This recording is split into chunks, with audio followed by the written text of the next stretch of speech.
La protéine spike est probablement l'un des composés les plus toxiques auxquels les êtres humains peuvent être exposés.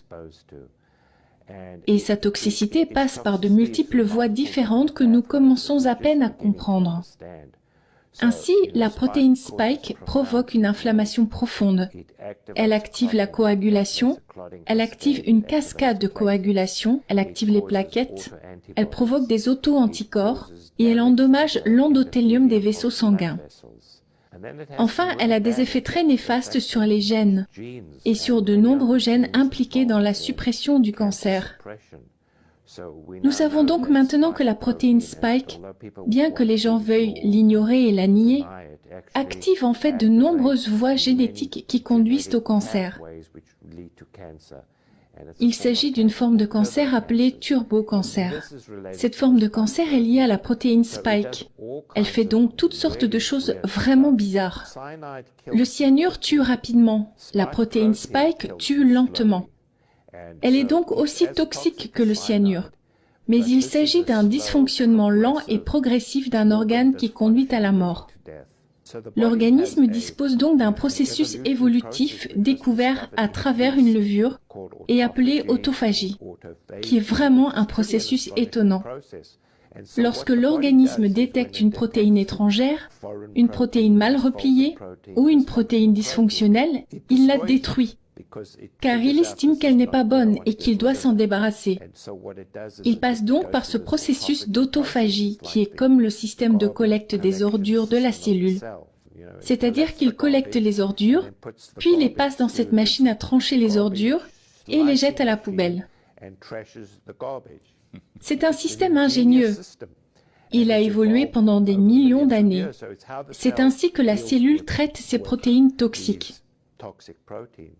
Ce qu'il faut faire, c'est l'adopter et améliorer la capacité de la cellule à décomposer ces protéines. Ce que j'ai appris et ce que nous avons appris, c'est que nous disposons d'un énorme potentiel d'autoréparation et d'auto-guérison. Les médicaments que prennent les patients sont souvent toxiques. Ce que nous voulons vraiment faire, c'est profiter de la capacité de l'hôte à s'auto-guérir. Nous voulons renforcer cette capacité. Il s'agit donc d'activer l'autophagie. La méthode la plus puissante pour activer l'autophagie est le jeûne intermittent, ou l'alimentation liée au temps, car nous disposons d'un commutateur biologique appelé commutateur mTOR.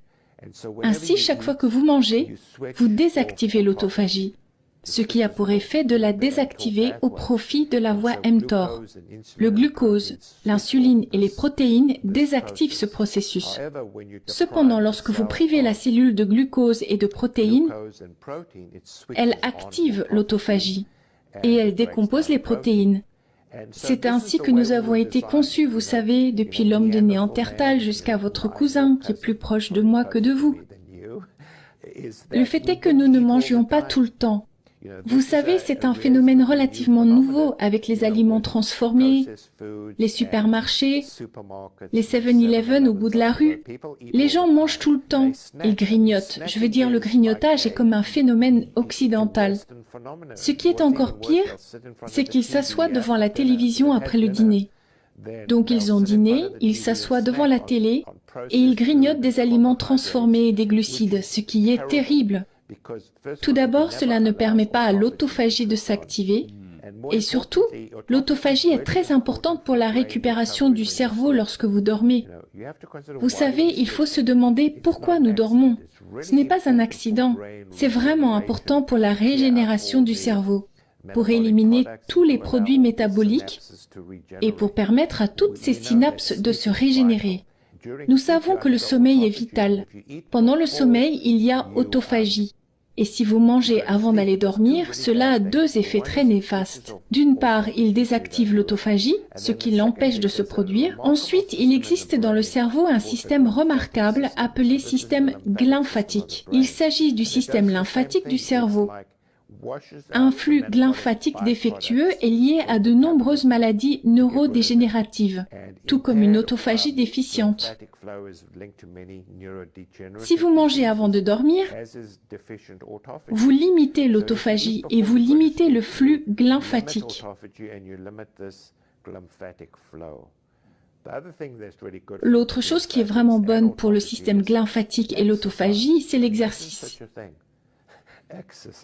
Imaginez une telle chose, l'exercice, et bien sûr l'alcool est mauvais. Ce sont donc des manœuvres très simples que l'on peut faire pour améliorer l'autophagie et le flux lymphatique. C'est donc très important pour se débarrasser de la protéine spike, mais les implications sont bien plus vastes, car nous savons maintenant qu'elle prévient le vieillissement, la maladie d'Alzheimer, qu'elle réduit probablement le risque de cancer, ainsi que le risque de syndrome métabolique et de diabète. Nous avons donc commencé ce voyage en étudiant le jeûne intermittent pour nous débarrasser de la protéine spike. Mais comme vous le savez, les implications sont très vastes. C'est pourquoi nous nous sommes lancés dans cette nouvelle aventure.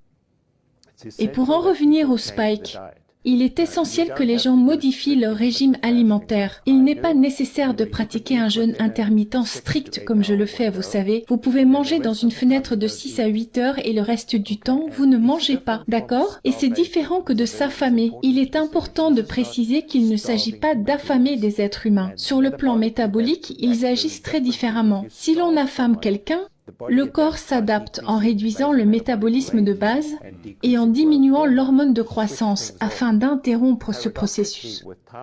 Paradoxalement, si l'on nourrit quelqu'un en fonction du temps, on maintient ou on augmente le métabolisme de base et on augmente l'hormone de croissance. C'est un phénomène fascinant. Vous savez, les gens payent des dizaines de milliers de dollars pour obtenir de l'hormone de croissance. Ce n'est pas nécessaire. Il vous suffit de vous nourrir périodiquement et votre corps produit naturellement de l'hormone de croissance. Les avantages sont donc vraiment étonnants. On dirait qu'il s'agit d'une recette simple. Et comment activer l'alimentation limitée dans le temps par rapport à la privation de nourriture? Je pense que la première étape consiste à commencer à manger de la nourriture, mais il faut se concentrer sur la consommation de vrais aliments et non d'aliments transformés.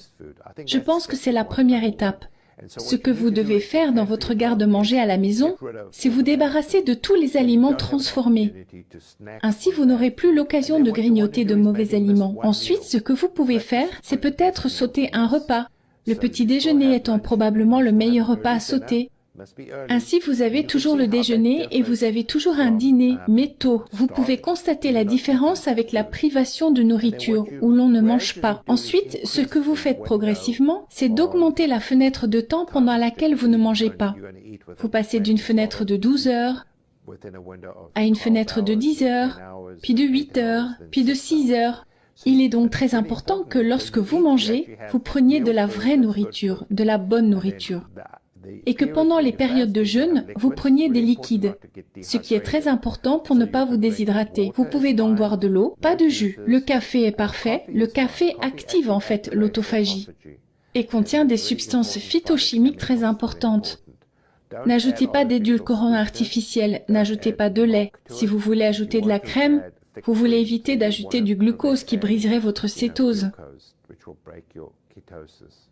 C'est pourquoi il y a une différence importante entre quelqu'un qui est affamé et quelqu'un qui pratique l'alimentation intermittente.